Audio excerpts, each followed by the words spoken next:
Beda. Beda, Ah, ano ang masasabi mo rin sa pinaliwanag ni kapatid na Sandoval? walang mo manong tatapatin kita. Hanga ako sa paraan ng kanyang pagsagot. Puro Biblia. Kaya lang, hindi pa ako masyadong kumbinsido dahil marami pa akong bagay na gustong liwanagin sa kanya. Di isa-set up na yung magkausap ulit kayo. Sa ibang araw na. Tali, tapos ang bakasyon ko yun. Kaya lang nagtataka ako kung bakit sa tagal ng panahon ng pag-aaral ko sa seminaryo ay hindi natawag ang aking pansin sa nilalaman ng 1 Timoteo 4:1 at 3. Sumuryado ko ang talatang kasagutan dyan, pero sandali lang Biblia. Medyo mayroong konting kurot. Dito sa Marcos 4:11 hanggang 12. Yan, hindi ko na bumasa. Lakas mo. At sinabi niya sa kanila, sa inyo ay pinagkakaloob ang makaalam ng hiwaga ng kaharian ng Diyos.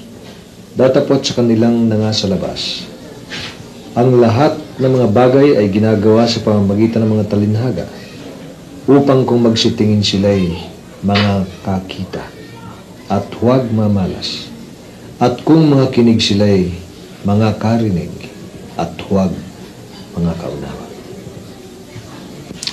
Sino yung sinasabing sa inyo pinagkaloob ang makaalam ng hiwaga ng kaharian ng Diyos? Basahin mo sa Roma 10:14 hanggang 15. Paano nga sila magsisitawag doon sa hindi nila sinasampalatayanan? At paano sila magsisampalataya sa Kanya na hindi nila napapakinggan? At paano silang mga kikinig na walang tagapangaral? At paano sila magsisipangaral kung hindi sila mga sinugo? Ayun ang sagot. Upang maunawaan pala, ang mga salita ng Diyos ay kailangang sinugo ng Diyos ang dapat mangaral.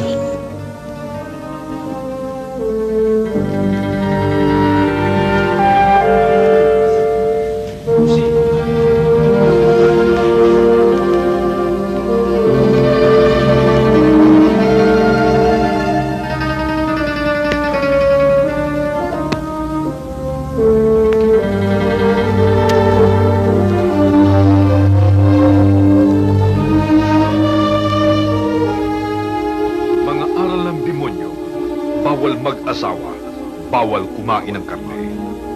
Mga aral ng demonyo, bawal mag-asawa, bawal kumain ng karne. Mga aral ng demonyo, bawal mag-asawa, bawal kumain ng karne. Mga aral ng demonyo, bawal mag-asawa.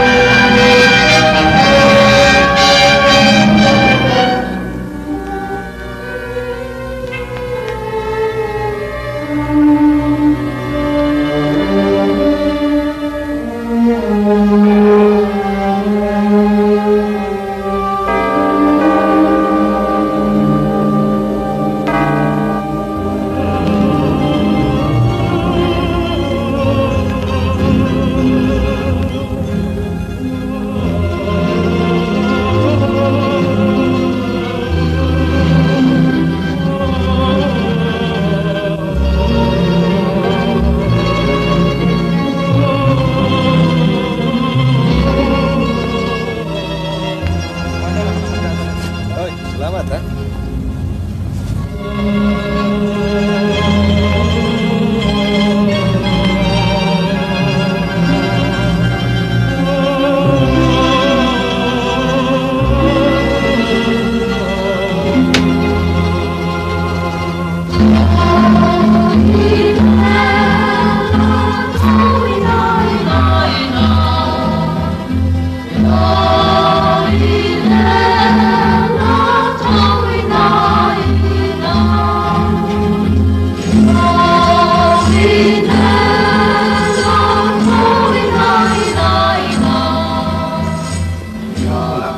Saan ba kayong dalawang yun?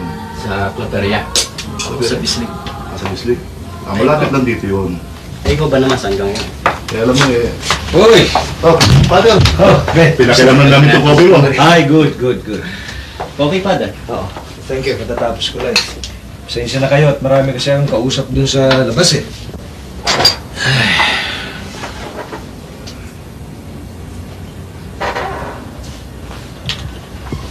By the way, ano sa palagay niyong magiging action itong Vatican II Council? Tungkol saan? Alisin na kaya si Libasi?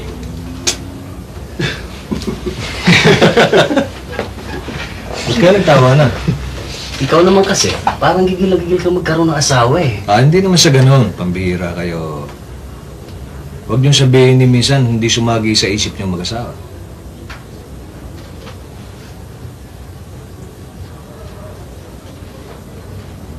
Oh, ba mo sabihin? Aber?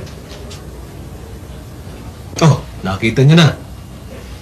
Pero kung paminsan-minsan sumasagi sa isipan ko yung pag-aasawa, hindi naman sapagkat talagang gusto ko nang mag-asawa, kundi dahil dito eh. Oh, sabi mo, 1 Timoteo 4:1 at 3.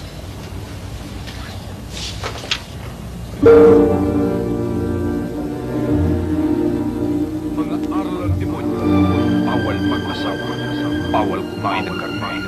Mga aral ng demonyo, bawal mag-asawa, bawal kumain ng karne. Mga aral ng demonyo, bawal mag-asawa, bawal kumain ng karne.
Bakit nga ba biglang-bigla ang pag-uwi mo? Hindi kasi ako mapagkatulog sa gabi, Mang eh. Bakit? Merong mabigat na bumabagabag sa akin damdamin. Na ano? Tungkol sa mga katotohanan sinabi ng isang ministro ng Iglesia ng Cristo.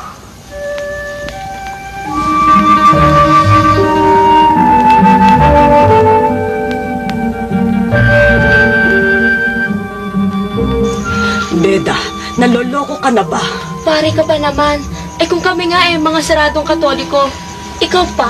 Manong naman, pag-isipan mo mabuti ang sinasabi. Matagal ko nang ginawa yan at matamang pag-aaral. Katunayan gumawa na ako ng sulat para magbitaw sa pagpapare.